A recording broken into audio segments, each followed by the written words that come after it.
Hello Internet, and welcome to my live reaction for Fairy Tale 100 Years Quest, Chapter 12. When we last left our heroes, they were in a bit of a rough spot. Diabolos was whooping their ass. Kyria had bested Erza, Wendy, and Lucy, including destroying Erza's courage or strength of will or something. Natsu had been forced onto his old nemesis, a boat, by Mailmord, and Scullion had turned gray into ash. Meanwhile, Jellal had arrived in Magnolia and confronted Toka, which is right where we leave off with Chapter 12, The Star and the Lightning. Our cover picture is Natsu and Lucy at a festival. The title, The Star and the Lightning, makes me think of Jellal and Laxus, who I don't think we've seen Laxus in this series. Anyway, scan later page. Alright, so we opened right where we left off last week, or 2 weeks ago, with Jellal staring down Toka. Finally found you, white mage Toka. And Toka looks at him as the rain keeps falling on Jellal. Yes? Don't play dumb. Why are you involving yourself with Fairy Tale? Why? Well, that's because Natsu-sama is there. So, a part of me looking at this and thinks that she's not... I have a feeling that, I don't know, maybe she's gonna play dumb and doesn't act and pretend not to know what Jallal's talking about. Natsu? Yes, it was a little over a year ago. I know about you. Like Avatar, a faith group for the white mage, the founder of Liberius. Wait. So, I thought she was the white mage. She founded an Avatar-style group? White mage sounds like it's good, but the actual ideology is quite dangerous. To change the world into a white nothingness. That is the white's philosophy. Are you sure you aren't mistaking me for someone else? Yep, she's playing dumb. I am indeed Toka, but I don't know about white magic. I'm a water mage. Where did you learn that water magic? From Mercphobia! And she just looks at him. I've looked into it. You took that power from a dragon, didn't you? Recently, there have been lots of cases of magic being stolen by somebody. People who get their magic stolen, at their worst case, die of magic deficiency. And there have been over 100 cases of this in recent months. And we know the culprit is a believer of Liberius, which we then narrowed down to you, the great witch who has lived for over 100 years, white mage Toka. What do you mean? Come. No, stop it! No! And Laxus shows up. Yep, I was right. Stars and lightning. Laxus, who does not know any of what's going on, to defend Toka. What are you trying to do to one of ours? Laxus, please help me. The strange man is making weird accusations. Hand the girl over. No can do without proper reason. She is dangerous. You shouldn't get close to her. However dangerous she may be, from the moment she got the guild's crest, she became a part of the family. It's good to see how much Laxus has changed since way back in his first appearance, we didn't care about really anything. Even if, we never really got any resolution on the whole, he's dying of Bane particles plotline from Alvarez. Maybe it'll come back now that Laxus is around again. But anyway, Toka's eyes widen at Laxus's show of support for her. Did you do a background check? Did you welcome her knowing who she was? No one cares about people's backgrounds. What matters is that she's part of us now. That's not really a smart choice, Laxus. Even if she is evil. Weren't you also evil? Ooh, sick burns. Though so was Laxus as well. Well, I'm no hero of justice, but... And he, gets some lightning start to, form around him. I decided to protect the guilds. And Jellal just, glares at him. Meanwhile, back with Diabolos, what do we do now? It's Scullion and, Mailmord, on the boat. Kyria is nowhere to be seen, it seems. Find the white mage. Don't worry, I have a hint. A hint? So you know where she might be? More importantly, Kyria, how long are you gonna keep that up? This? What's he talking about? She's my pet. Oh, she has Erza as a pet. Okay. That's where we're going. I plan to have her for a while. Thank you. Erza, of course, is still had her strength of will cut up a couple chapters ago. That's new of you. Thought you only liked fighting strong opponents. Of course, I enjoy that, but for the strong opponents to be made into this, and she tugs on like the leash. What an exciting gap. So irresistible. And she gets down to talk to Erza. If you stay quiet, I'll keep on petting you. Does that make you happy? Yes, thank you. Good. You're too cute. Follow me. I'll show you something good. Yes. Mailmord, looks after them. How terrible. It's temporary. She'll quickly get bored. She's a woman who cuts up everything she is bored of.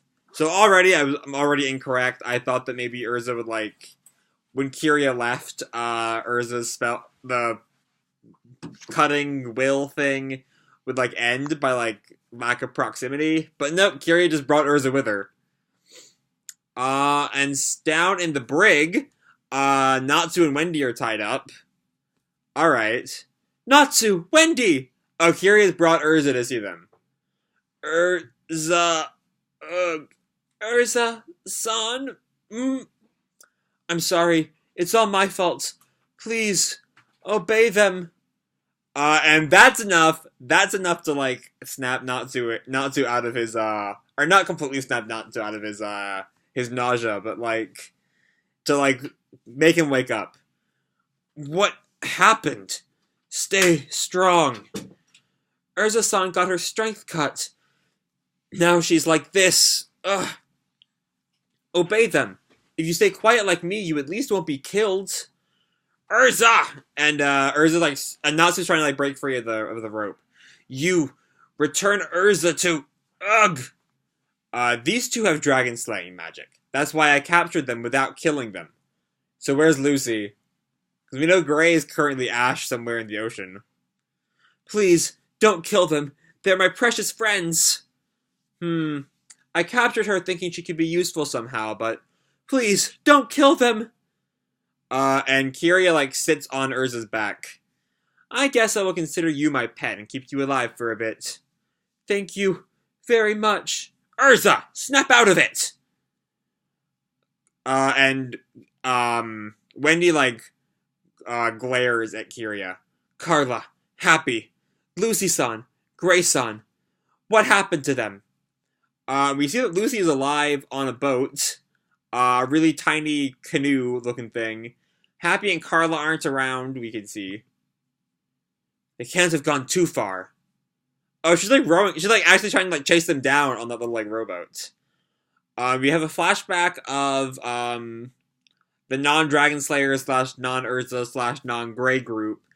They're all kneeling over Merkfovia, who looks pretty beat up. And it's Wendy talking. When I came to, Erza and Wendy were gone. And Caramel is her name, right? I saw them getting taken away. Oh no! Even Natsu and Gray? I'm not sure about the boys. We have to save them. Yes! Yeah!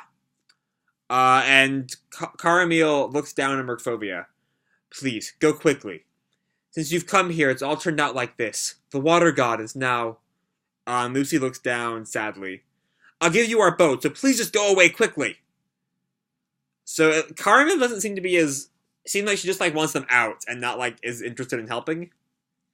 Lucy! And Wendy and Carla come flying towards Lucy. Happy! Carla! Did you find them?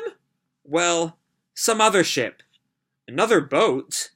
And yeah, we see another boat with a parasol on it. It's getting closer. What should we do? Maybe we should hide. Hide? We should flee. No need for that. We see a little bit of her hair. It couldn't be. I'm not going to eat ya. And she tosses a tiny thing, and it's a tiny Gray? Gray? Why are you so small? Oh, it's so Brandish. It's so Brandish. I happened to pass by, and he was in danger, so I made him small. You are... Long time no see, Lucy.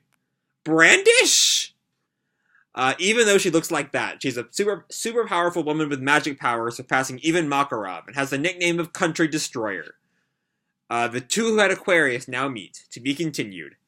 I don't think Brandish is quite as strong as Makarov, but okay.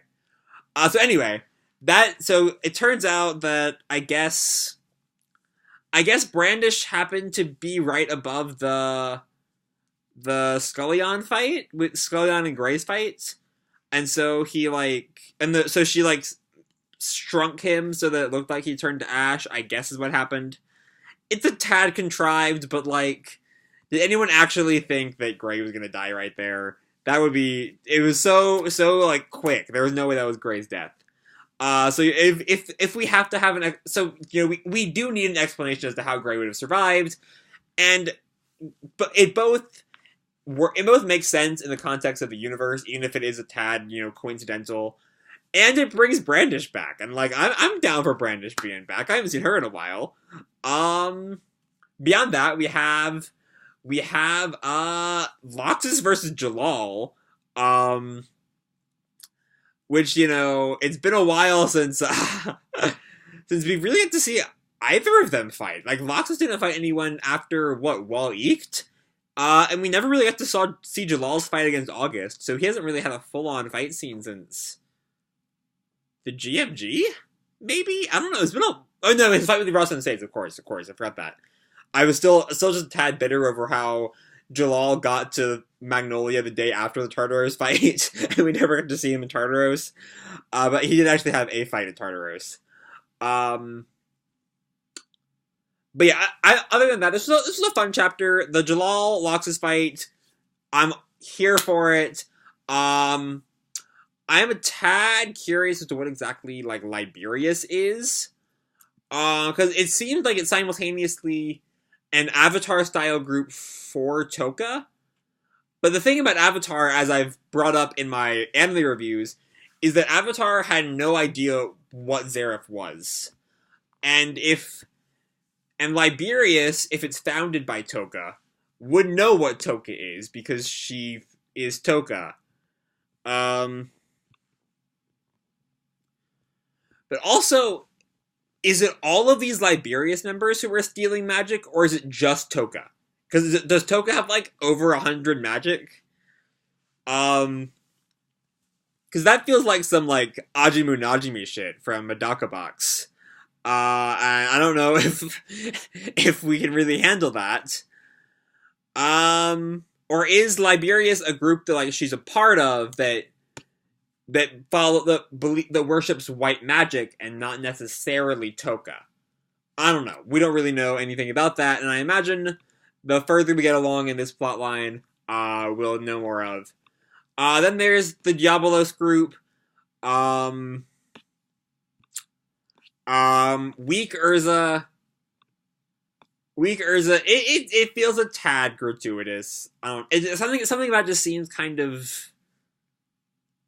I get this. It's the point that Erza's at her literal weakest, but something about it. I don't know. Maybe I'm supposed to feel uncomfortable by it, and if I'm supposed to feel uncomfortable by it, then it's working.